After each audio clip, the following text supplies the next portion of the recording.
y'all, welcome and welcome back. Today I have more of your own stories to read to you guys today, and I am so nervous, so let's get into it. So today we have only 3 stories as opposed to the 5, but they're kind of longer, so I think it'll even out. So get cozy, grab a snack, or go ahead and start on that household chore that you're gonna do while you listen to this, and come back. I'll be waiting. I'm Ava, I'm 15, and I've believed in ghosts since I was 8.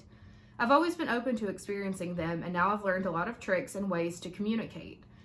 For context, I can feel, hear, and see things even though I've never lived in a haunted house. I've been able to see things in my house though. I have a lot of stories, but I'll just share the most unbelievable one. About a year ago, my best friend, who we will call Jay for the sake of keeping her anonymous, found out she had an attachment from her home. She started seeing him around her house, especially in her room, and decided to try to open a conversation with him. During this conversation, Jay found out that the attachment was neutral and was an older man. We estimated between 50 and 80 years old. We found out that he was with Jay because she's a very artsy person. He wanted to watch someone keep the art alive. And at this point, he didn't want to share his name, so he wanted to be known just as John. Okay, before we get into this, usually if an entity will not share its name, it's because it's negative. Not always, but usually. So if that happens to you, you're communicating, and that's a red flag. That is a red flag. This attachment continued for about 6 to 7 months until Jay started getting another energy in her home. A negative energy. She began to believe that John was a cover-up to something really bad, like he had been pretending to be this shy, artsy old man. So Jay did the smart thing and banished John to get rid of this evil feeling. A month later, the activity in Jay's home dies down, so she believes it's left and she did the right thing. Until one day I messaged her saying I was seeing something. I called her telling her that I was seeing a tall black figure that would lean over my shoulder every time I was painting, drawing, or crafting. As I'm describing this thing I was seeing and answering Jay's questions, she tells me it sounds a lot like John. Eventually we conclude that after Jay banished John, he jumped to me. I was okay with him being with me, honestly. Wait. Hold on. Am I confused? I'm confused, because if Jay banished John because he was negative... Okay, I'm confused, but it's fine. I didn't communicate with him much. The only time I'd really speak to him is when I would be doing something artsy at my desk and I'd see him over my shoulder. I'd ask him how he's doing and explain to him that I was making or drawing something. I'm confused. Okay, I feel like I missed something, because why are we keeping John around if he was negative? Because he was negative, right? Like, they concluded that he was a cover-up, and that's typically what happens. Like, if an entity won't share its name, it's usually because it can't, you know? I'm Let's keep going. It may be hard to keep up now, but by this time I found out I have 2 attachments, John and a girl named Chrissy. Chrissy is a 15-year-old girl who appears as a black figure like John. She's short and skinny to the point that I believe she was around 8 or 9 when I first saw her. She's very cautious and doesn't like being seen. I've only seen her 3 times compared to seeing John at least once a day. She's gotten comfortable with me enough as she talks to me through spirit boxes. Jay found out that she also has 2 or maybe 3 attachments. The evil entity, who we call the wolf because it shows itself as like wolf fangs glowing and smiling at her. One who, after a few weeks of learning more about him, found out his name was Freddie. He's honestly like a Chad despite being in his mid-30s. He just wants to be with cool kids again. And another is Augustus. I don't know much about him, but I assume he's pretty chill too. By this point, I'd found out ways to communicate with them, pendants and spirit boxes. During a span of about a month of back and forth conversations with John and Chrissy, I found out more about them, which I'll share now. I learned that John's real name was Charles, and now he doesn't mind being called both names. I also found out that he was exactly 62 years old. I've learned that he's quite racist and homophobic, and even though it's not okay now, back then he was living, it would have been acceptable. We also found out that he doesn't like guys at all. We found this out because one day my friend, we'll call him Matthew, came over for a sleepover. He's gay, which he constantly makes jokes about. It's just part of our sense of humor. Charles figured this out, and the day I decided to use the spirit box with him, the only thing that would come through it was gay and slurs. I told him to calm down, and he started saying other slurs. I closed it pretty quickly and didn't talk to him for a while after that. With Chrissy, I didn't know much about her until about a week ago. I was at a sleepover with my friend, we'll call her Frankie, and we were having lunch at Macca's before walking to her place to spend the night there. We were playing around in the playground as obnoxious 15-year-old girls that were obviously too big for it, but we didn't care, and eventually I brought up the attachments. She gave me her pendant, and I began to talk to one of them. The one I was talking to was Chrissy.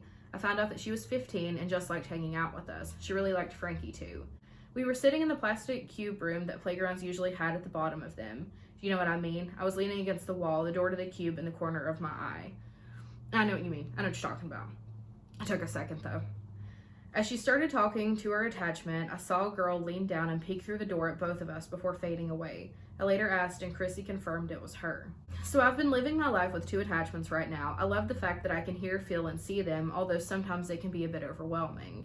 I'd love to talk to you about more stories as I have so many more. I also have this memory with another one of my friends which nobody else shares with her, and we haven't been able to find anything online about it. So, was John like not negative and they got that wrong? Or was it the spirit still tricking? I'm a little worried that the spirit is just like still kind of tricking and just like setting up to like attack essentially. So they didn't ask for advice, but I would be careful around John because he's giving me bad vibes. Anyways, I mean, if he is just a sweet old man that likes to watch you draw, that's fantastic. But the negative feeling that came, I would just be careful. No one asked for my advice, but there it is. Okay, so that's it for the first story, and now let's get on to story number 2. I'm from a small town in Texas, and I'm writing to seek advice on what to do with my grandparents. This thing started when I was a child. I'd always felt some odd feeling going over there, and it increased as I got older. In my early middle school years, I couldn't help but feel as if I wasn't alone when no one else was there. The next year, I moved to North Texas and forgot about it. I moved back and lived there for a little while, only to feel that heavy feeling when I was on their property. Apparently, there was an old barn or house on the property before my grandparents built their house.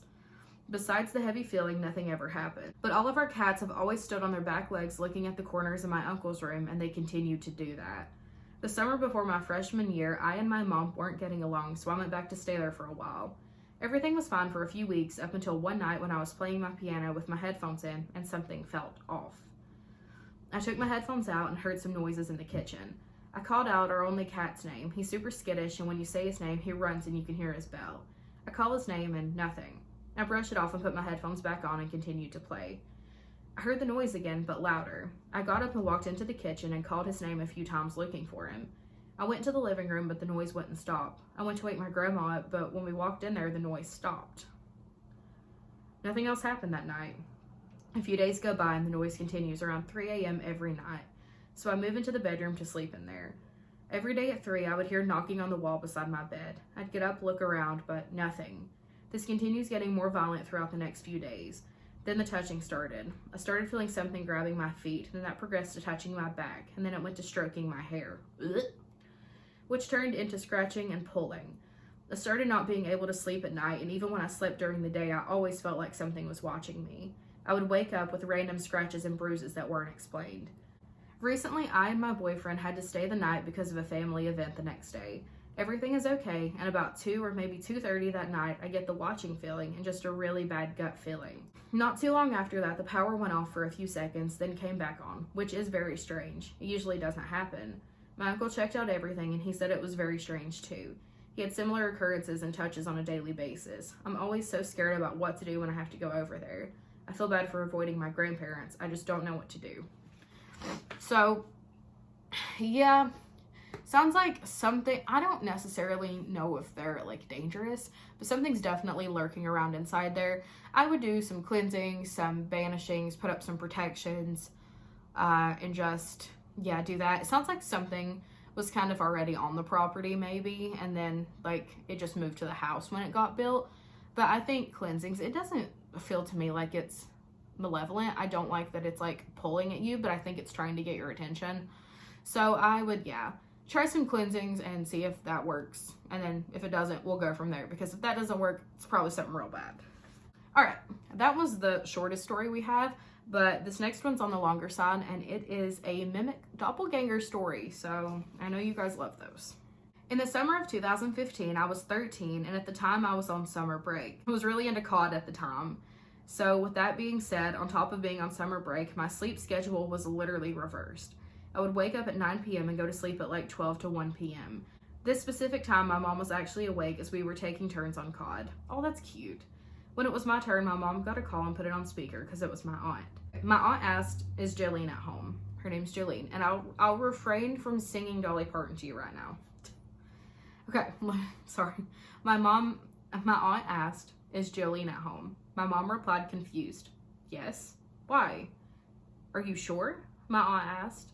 At this point, I was looking up at my mom, like, what is going on? "Yeah, I'm home. I've been home all day. I just woke up," I replied. "Well, I just seen you over here at my house," she said matter-of-factly. "No, I've been home. Why would I lie to you?" I asked. Keep in mind that my aunt is legally blind in one eye, so the fact that she sees this is clearly scary. "I don't know, but I know I just saw you outside of my house," she replied. "Where did you see me? What was I doing?" I asked. My aunt's house gets really hot in the summer, and she didn't have an AC because she just moved to this place like a few months prior. So she has the front door open, and there's a window to the right of the door. She has a concrete porch that's literally like maybe 5 feet from the road. She said, "I was sitting here playing my game, and I saw something out of the corner of my eye, so I looked over, and you were walking past my door. You were looking in, but you didn't say anything. You just kept walking. I thought you were going to go pet the dogs and then come in, but you never came in, so I called to check on you." My mom and I are looking at each other in disbelief. She knows I was home all day. I had just woken up. Now that I can think clearly, the thing that I saw was transparent. I could see my porch pillar through whatever it was, and I also didn't see it pass by my window, my aunt continued. That was basically the whole phone call, but the first time my doppelganger was seen. After that, I started researching what it could be, and that's when I discovered doppelgangers. My doppelganger was seen once again a few years after that by my cousin. Fortunately, I haven't seen it and hope I never do. I don't know what it was wanting, and I don't want to find out. Yeah, that's scary. Ew, those stories give me the creeps.